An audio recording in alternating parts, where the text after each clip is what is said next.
যেন কবুল করে, যারা বলেন আমিন। আরেকটু জোরে বলেন আমিন।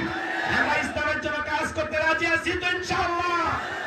আপনার আঙ্গুলের ছাপ দিয়ে যেন কোনো দুর্নীতিবাজ, সন্ত্রাস, চাঁদাবাজ ক্ষমতার চেয়ারে না বসতে পারে। কথা বলেন ঠিক কিনা? সৎ, যোগ্য, নির্ভীক আল্লাহওয়ালাদেরকে সমাজের নেতা বানাবো, যাদের মাধ্যমে দেশের উন্নয়ন হবে, সমাজের উন্নয়ন হবে, এলাকায় শান্তি ফিরে আসবে। দুঃখী মানুষ দুঃখের কথা বলার মতো নেতা পাবে, অসহায় মানুষ তার পাশে দাঁড়ানোর মতো যোগ্য নেতা পাবে। দারিদ্র মুক্ত একটা বাংলাদেশ করতে হলে মনে রাখবেন, এই জমিনে আল্লাহর বিধানকে চালু করা ছাড়া বিকল্প কোন রাস্তা করা নয়।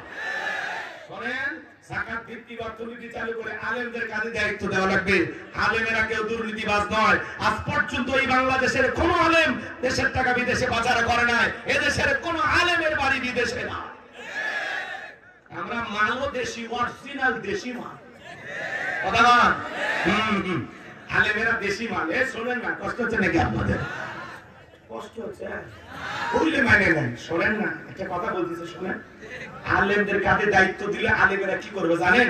এদেশের সমস্ত ধনীদের তালিকা করবে। ধনীরা যাকাত দিতে চায় না, যাকাত আদায় করা হবে। কিয়ামতের আগে ধনীরা যাকাতকে জরিমানা মনে করবে। এই জন্য আল্লাহ একটু ভূমিকম্পে নাড়া দেয়। 20 তলা বিল্ডিং এর ভাড়া তুলতেছিস আর বগল বাজাইছিস আর খাচ্ছিস, এক ধাক্কা দিব কবরস্থান হয়ে যাবে। যাকাতটা বুঝে দিন। কথা কন।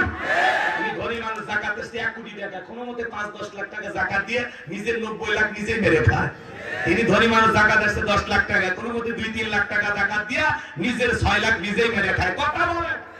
আর এই দেশের ধনীরা পাইছে যাকাত মানে শাড়ি লুঙ্গি। এমন লুঙ্গি কিনে দেয় 200 টাকা দাম, লিটল লুঙ্গি পরে থাকলে ওর জান্নাত জাহান্নাম সব বোঝা যায়। এমন শাড়ি দেয় 300 টাকা দাম, ধুয়ে দিলে শাড়ি না মশারি খুঁজে পাওয়া যায় না। এই ধনী, এই শাড়ি তোর বউরে পরাবি।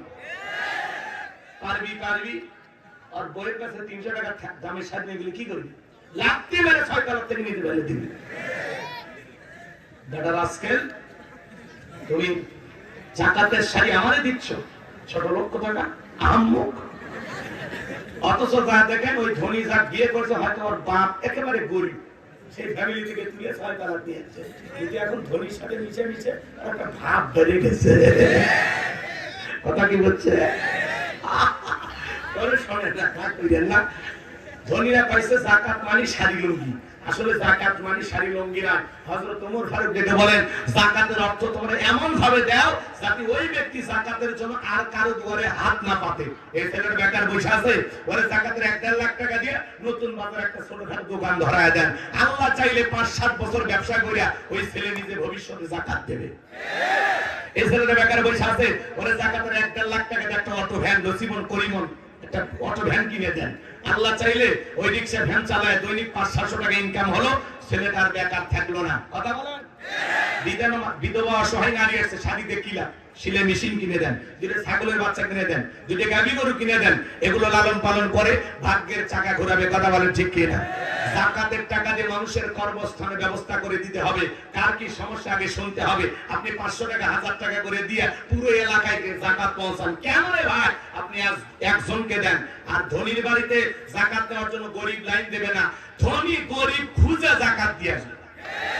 এটা ইসলামের সিস্টেম। শোনেন শোনেন, উনি ধনী মানুষ, যখন আলেম ওলামা দায়িত্ব পাবে, শোনেন, এদেশে একটা জরিপ করা হয়েছে, 5-7 বছর যদি ধনীদের কাছ থেকে সঠিক পদ্ধতিতে যাকাত কালেকশন করা হয়, আর আল্লাহ তাআলা যাকাতের যে 8টা খাত দিয়েছেন, এই খাত অনুযায়ী যাকাত যদি বন্টন করা হয়, বাংলাদেশে 7 থেকে 10 বছরের মধ্যে একজন গরিব যাকাত নেওয়ার জন্য খুঁজে পাওয়া যাবে না।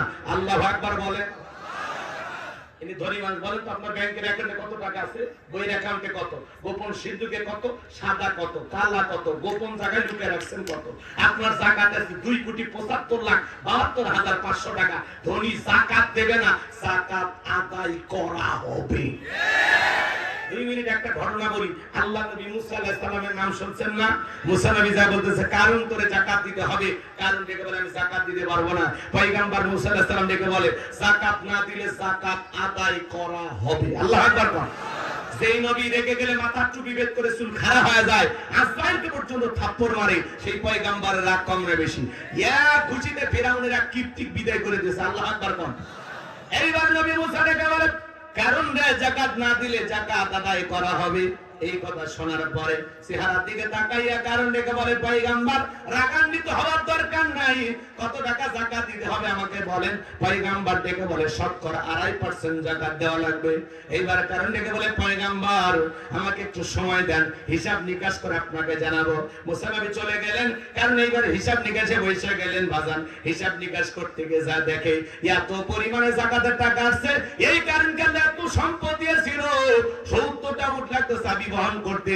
চাবি যদি এত হয় তালা কত, আর তালা যদি হতো হয় সিন্ধুকের মাল কত, ছোট মাথায় ধরবে না। কেন এবার হিসাব নিকাশ করে দেখে এত পরিমাণে যাকাতের টাকা আছে, হাজার হাজার কর্মচারী দিয়া সারাদিন যদি যাকাতের টাকা দেওয়া হয়, এরপরে টাকা শেষ হবে না। এমনি তো কৃপণ পায় স্যান্ডেল দেয় না, ক্ষয় যাবে বলে, গায়ে জামা পরে না ছিঁড়ে যাবে বলে। সেই কৃপণ কি এত টাকা যাকাত দিতে পারে না? সে তখন একটা গভীর ষড়যন্ত্র করলো। এলাকা একটা 2 নাম্বার মহিলা ছিল, না হলো সবদা। সবদা নামের পতিদের কাছে যা বলে, সবদা রে তোরে 2 বস্তা টাকা দিব, অ্যাডভান্স হিসেবে আজকে 1 বস্তা টাকা দিলাম, আজ কালকে সাক্ষী দেওয়ার পরে আর 1 বস্তা টাকা দিব। বিনিময়ে আল্লাহ নবী মুসা আলাইহিস সালাম যেই মজলিসে দাঁড়াইয়া আল্লাহর পথে মানুষকে আহ্বান করবে, ওই ভরা মজলিসে দাঁড়াইয়া একবার শুধু বলবি, নবী মুসা দিনের বেলা ওয়াজ করে আর রাতের বেলা আমি সবদার সাথে রাত কাটাই, বাস এতটুকু কথা বললে যথেষ্ট, বাকি যা করার আমি করব। এইবার সবদা রাজি হয়ে গেলেন। পরের দিন সকালবেলা আল্লাহ নবী মুসা আলাইহিস সালাম হাজার হাজার জনতার সামনে আল্লাহর পথে মানুষকে আহ্বান করতেছেন, সুন্দর করে বয়ান করতেছেন। মুসা নবীর আলোচনা শোনার পরে সবদার পাষাণ হৃদয় গইলা চোখ দিয়া পানি ঝরতেছে।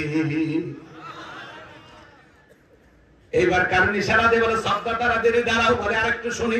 2 জন লোক পাঠা দিল, ওরা যা বলে না তা, গতকাল রাত্রিতে টাকা দিয়েছে 1 বস্তা, আর 1 বস্তা টাকা রেডি আছে, সাক্ষীটা দিয়ে টাকার বস্তাটা নিয়ে চলে যাও। সবদা বলে আরেকটু শুনি, বলে না শুনতে দেওয়া যাবে না। 2 জন 2 হাত ধরে ওই ভরা মজলিসে সবদাকে জোর করে দাঁড় করে দিল। যখন কারণ লাভ মেরে দাঁড়ায়, বলে মুসা রে ওয়াজ বন্ধ কর, টাকা দেখ 2 নাম্বার মহিলাটা দাঁড়াইছে। মহিলাটা 2 নাম্বার না 1 নাম্বার। মুসা নবী কি জানে? রতনে রতন শ্রেণী, বলেন নাই? ডাইরেক্ট বলতেছে, কারণ ডাইরেক্ট বলতেছে, নবী মুসা ওয়াজ বন্ধ কর। আজও দেখবেন আলেম ওলামা যখন হক কথা বলে, সুদের কথা বলে, ঘুষের কথা বলে, আল্লাহর আইনের কথা বলে, এক শ্রেণীর মানুষ ডাইরেক্ট বলে, হুজুর আপনার ওয়াজ বন্ধ করেন, আপনার ওয়াজ লাইন ছাড়া। হুজুরের ওয়াজ লাইন ছাড়া না, হুজুরের ওয়াজে বাধা দেয় যারা, ওরাই হলো লাইন ছাড়া, ওরাই হলো তার সেরা। আলেম ওলামা হক কথা বলে, তোমার চলে কেন? কি আমার ওয়াজ কি সুদ করে পক্ষে হবে না বিপক্ষে? ঘুষখোরের পক্ষে না বিপক্ষে? জালেমের পক্ষে না বিরুদ্ধে? কথা বলে না কেন? মসজিদে সুদের ওয়াজ করা যায় না, সুদ করে হয়ে গেছে সভাপতি সেক্রেটারি। কথা বলেন, আছে না? জামালপুরে হয়নি, এটা ভারতে চলতেছে। রাগ করতেছেন নাকি আপনার? আমার ভাইয়েরা, আলেম ওলামাকে কথা বলতে বাধা দেয় যারা, মনে রাখবেন বাজান গো আমার, আলেমদের বাধা দিয়ে ইসলামকে থামাইতে পারবেন? পারবেন? এটা আপনার বোকামি। কেন বাধা দেন? হক কথা বলুক হুজুরেরা, আপনি মানেন না মানেন, সমস্যাটা কি? বলতে দেন, বলতে বাধা দেবেন না।